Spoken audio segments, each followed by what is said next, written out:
Tamal, thank you. নুডলসটা আসলেও খুবই খুবই খুবই মজা ছিল। মজা হবেই, কারণ আমি ইনস্ট্রাকশন দিয়েছি। না, এমনি ফাজলামি করলাম। আমার এই কাজিন তমাল নিজেই খুব ভালো রান্না করতে পারে, সব কিছু, বাংলা খাবার, মাছ তরকারি, ভাত থেকে শুরু করে যা যা আমরা খাই সব কিছুই সে পারে রান্না করতে। আর ওর হাতের রান্নাও খুবই ভালো।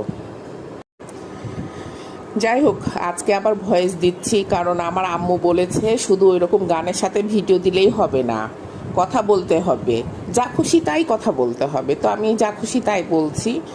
আর তাছাড়াও তমাল রাতে যখন বাসায় আসছে ওও আমাকে অনেকবার বললো যে এভাবে এডিট করবা, ভয়েস দিবা, কথা বলবা, ইন্টারাকশান যদি ফলোয়ার্সদের সাথে বা ভিউয়ার্সদের সাথে বেশি হয় তাহলে বেশি ভালো হবে, ভালো করতে পারবা ইনশাল্লাহ।